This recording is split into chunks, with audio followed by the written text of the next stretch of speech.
Good morning. So, as you know, the theme today is Like a Child. And I'm going to be sharing three main thoughts with you today about being like a child. And it is my prayer that at least one of those thoughts will resonate and bring ministry to you as you are today. So the first thought that I have about children is that they're playful. So a couple of weeks ago, it was a Saturday morning, and I hadn't yet gone downstairs, and I was cleaning up things in the bedroom and taking the dirty sheets off the bed and just doing the things that you do on a Saturday morning. And I had my phone upstairs, and I keep my grocery list on my phone there's a little notes page. And so anytime I'm out and I think, oh, I need this at the store, I just put it in my phone. So I was upstairs, and I pulled up my phone and added a few things to my grocery list. So I put toilet bowl cleaner, soap, and unsweetened tea. And then I put my phone in my pocket, and I gathered all the sheets and dirty clothes from the hamper. My hands were full, so I had my phone in my pocket, and I went downstairs and put everything in the laundry room and remembered something else that I needed to add to my phone. So I pulled my phone out, and I see, hang on a second, Candy for Andy. Well, that was kind of strange because I didn't type that in there. For those of you who don't know, we have two sons. One of them's named Andrew, has gone by Andy in the past. And I said to Craig, this is so bizarre. I said, you know how your phone sometimes knows what you're thinking or looking at because things will pop up on your phone like Big Brother's watching? But I hadn't. And so sometimes when your phone's in your pocket, the microphone thing will go on and you might text something. But I hadn't talked about Candy or Andrew. He does love candy, but I hadn't mentioned that. And I thought, that is so weird. So I sent the boys a text message and said, you'll never believe what happened. This Candy for Andy popped up on my phone on my grocery notes. And they replied back and said, gosh, that's really strange. And so then I added milk. And then I see Candy for your favorite son pop up. Okay. What is going on here? Our sons live in Minnesota. So how is this happening? So then I again sent a message, because that's how you communicate with your young adult children, and maybe children is you text them versus calling them. Sent a message and said, all right, how are you doing this? And I just got a couple winks back, emojis, and that was it. Then I see adult diapers. Thank you very much, Andrew. And then I see this lovely faces of our boys who are now permanently on my grocery list on my phone because I can't take the picture off. Not that I would want to, but, sometimes you can do something to a picture and there they are. So Andy's the one on the right with the beard and Daniel is the other one, and they actually look handsome when they're not looking like that. So I have since added to that grocery note and wrote, return Andrew's Christmas presents to the store. He has not replied to that yet. So even though our children have grown, and those of you who knew our children when we moved here, Andrew was starting 7th grade when we moved to Pickerington. And brace yourselves, he turned 30 in July. I know, I haven't gotten any older during that time, but he turned 30. So even though children are adults, they can certainly be playful. But along the lines of being playful and innocent, when I think about children, I realize how their eyes are open to so much more, I think, of God in the world than sometimes we can see. So the video that is mentioned in your bulletin, I came across this just very recently, and it was such a good visual description of what I wanted to talk about on that part of the message about how children see the world, that I thought, we don't typically show videos during sermons, music videos, but I wanted to share that with you, and I figured since I already talked about adult diapers with you and you were okay with that, you wouldn't mind if we did a video during the sermon. So we just need to take a walk with a child in our backyard or through a park, and we will see God's love in places that we didn't realize or hadn't taken the time to notice. Children see beauty in the small things, a leaf, a bug, a certain shape of a stick, the sun shining, the smell of a dandelion, watching a leaf move down a stream. And when we spend time with children, we realize that they tend to be less judgmental, more accepting, and excited about each new day. I believe we are called to be like children in these ways, taking time to appreciate God's blessings and beauty all around us. When we take the time to look at the beautiful, distinct colors on a rainbow or on a butterfly's wings, or heart-shaped leaves on a tree, and think about how God's hands have touched every aspect of creation, how can we not be reminded of how great God's love is for each and every one of us? The second thought about be like a child comes from our scripture story for today, which is from the Gospel of Mark, chapter 9, verses 30 through 37. In the scripture passages just before these that we're going to talk about, Jesus and his disciples had been in a big crowd of people, and Jesus had just healed a boy who was having convulsions. As he walked away from the crowd and the disciples came with him, Jesus decided to talk to them about what was to come. He said, "The Son of Man is to be betrayed into human hands, and they will kill him, and 3 days after being killed, he will rise again." But they did not understand him and didn't know what he was saying and were too afraid to ask. Sounds like Jesus was having a serious conversation with them. Very serious and also miraculous. But they didn't ask him about it. Instead, they continued to walk and started arguing with each other about who amongst them was the greatest. So I'm imagining Jesus is walking ahead of them. The disciples are walking a few steps behind, almost like Jesus is the parent, the disciples are his children, and they start arguing about who's the best. And the disciples are thinking that Jesus can't hear them, but we know that parents can always hear what their kids are saying behind them. So when they came to Capernaum, Jesus sat down with them and said, "What were you discussing on the road?" The silence was deafening because he knew they had been arguing with each other over which of them was the greatest. He said, "So you want first place? Then take the last place. Be the servant of all." He then put a child among them. We don't know whose child this was. We don't know if Jesus and the disciples were gathered together talking on the side of the road and maybe other families were nearby and he gently took one of those children in amongst them. We don't know that. But what we do know is that he took the child and cradled the child and said, "Whoever embraces one of these children as I do, embraces me, and far more than me, God who sent me."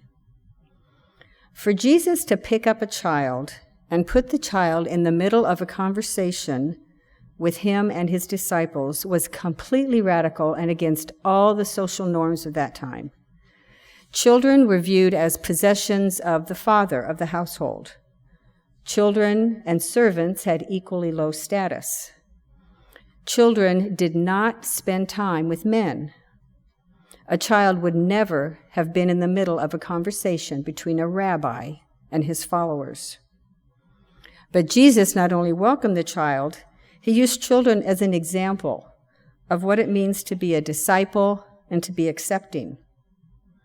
Jesus was telling us that God's mercy is for all, even those who are the least important in our minds, those whom society views as being of little worth. There are many reasons that individuals are thought of as having less worth than others. Socioeconomic status, the country you live in or a country that you're from, special needs, mental health issues, color of skin, religion, sexuality, political views, educational opportunities, type of home one lives in, kind of clothes one wears, where one shops. I'm working with a girl right now through Nationwide Children's who has a lot of anxiety around school. And it's because she has a significant learning disability and can't read. She's 9 years old. So she's always fearful that more people will find out about that. And so she wants to hide that. She was unintentionally called out by an adult in her school who didn't know her, who she was asking, "What does this say?" And the teacher or adult said, "Well, you're 9 years old. You should be able to read that," not knowing of her learning disability. So she, as we're working together, is learning to advocate for herself, to explain what that is about, and also, importantly, to understand that her worth is just as much as the best reader in her class. I'd like to tell you a story about sheep and shepherds that relates to the idea of Jesus seeing the worth in all. Every once in a while, a ewe, E-W-E, mother lamb, will give birth to a baby lamb and will reject it. There can be a variety of reasons that rejection happens. If that lamb, they try to return it to the mother, she will kick it away. And once a ewe rejects one of her lambs, she will never change her mind. These little lambs will hang their heads so low that it looks like something is wrong with their neck. Their spirit is broken. These lambs are called bummer lambs. And unless the shepherd intervenes, that lamb will die, rejected and alone. So the shepherd takes that rejected little lamb into his home, hand feeds it, and keeps it warm by the fire. He will wrap it up in blankets and hold it to his chest so that the bummer lamb can hear his heartbeat. Once the lamb is strong enough, the shepherd will place it back in the flock with the rest of the lambs. But that sheep never forgets how the shepherd cared for him when his mother rejected him. When the shepherd calls for the flock, guess who runs to him first? That is right, the bummer sheep, because he knows that voice intimately. And it is not that the bummer sheep is loved more than the rest of the sheep in the flock. It just knows intimately the one who loved it. There have probably been times in our lives, I know I can think of times in my life, when we have felt like a bummer lamb, rejected, broken. But Jesus is the Good Shepherd. He cares for our every need and holds us close to his heart so that we can hear his heartbeat.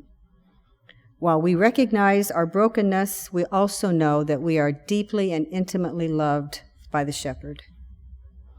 So when Jesus was telling the disciples that welcoming the child is the same as welcoming him, he was saying that we need to have our hearts open to all, even the bummer sheep, because we are all children of God.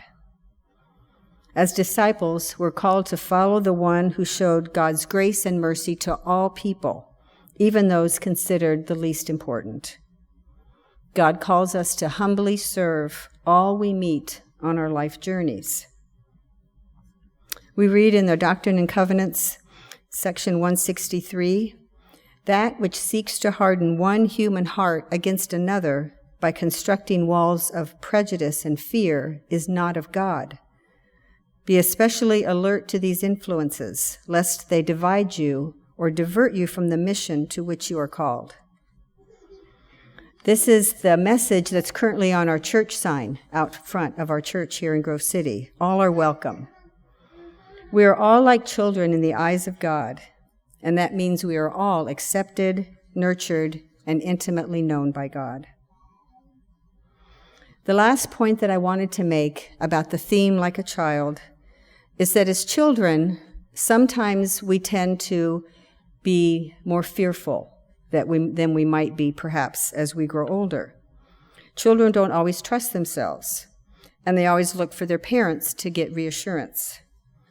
I'll often ask parents how their child reacts if they go to a playground and there are children there playing that they don't know, and the parents will usually say that the child will look back for their parents okay, like, is it all right if I go over here and play with these children, before they meet new friends and have new adventures.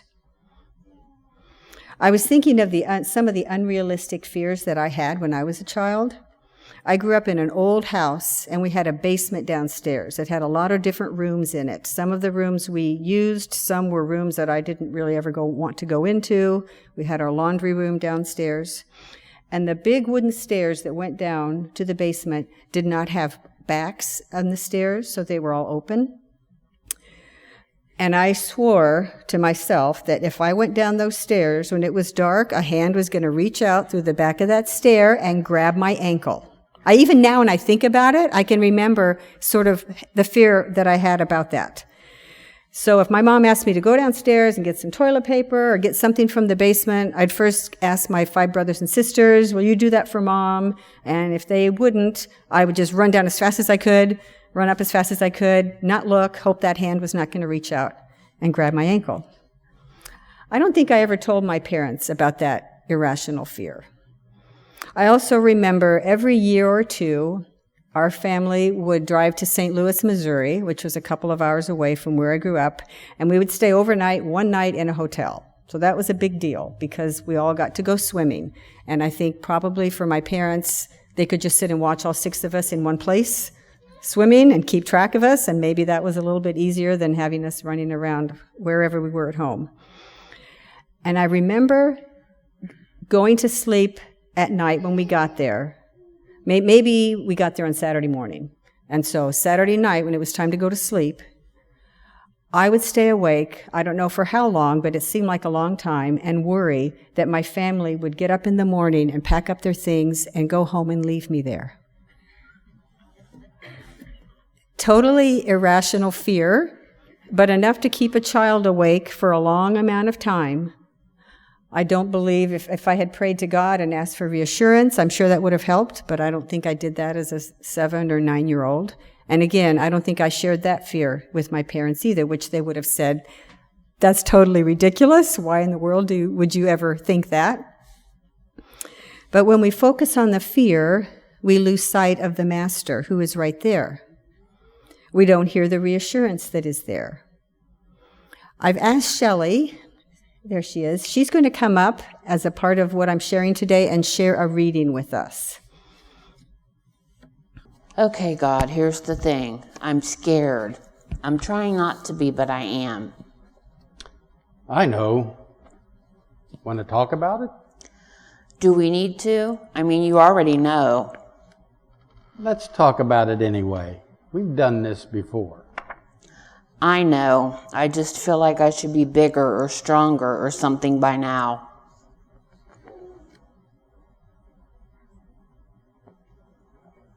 Are you ready yet? Okay. So I'm afraid I'll do everything I can to protect my family, and it won't be enough. I'm afraid of someone I love dying. I'm afraid the world won't go back to what it was before. I'm afraid my life is always going to feel a little bit unsettled. Anything else? Everything else. Remember how your son woke up the other night and came running down the hall to your bedroom? Yes. You were still awake.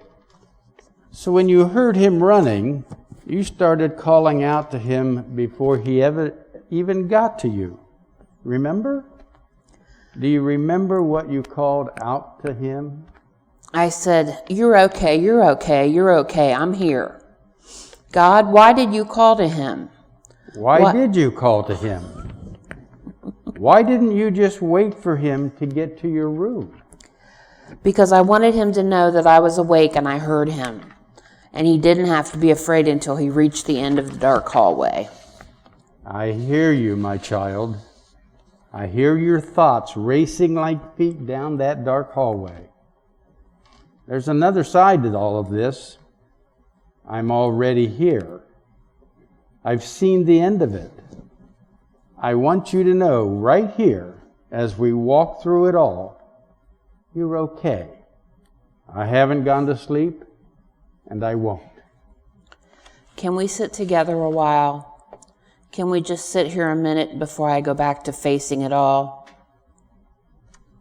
There's nothing more that I'd love more than to sit with you.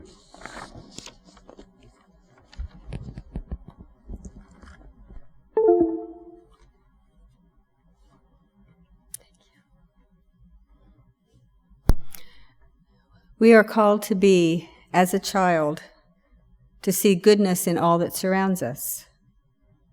We are called to see the worth in all. We are called to know that God is there, even in the midst of our darkness and our fear. And in closing, I'd like to share with you a reading from Doctrine and Covenants, chapter 61.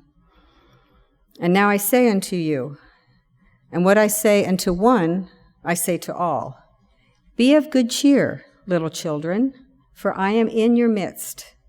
I have not forsaken you, and inasmuch as you have humbled yourself before me, the blessings of the kingdom are yours.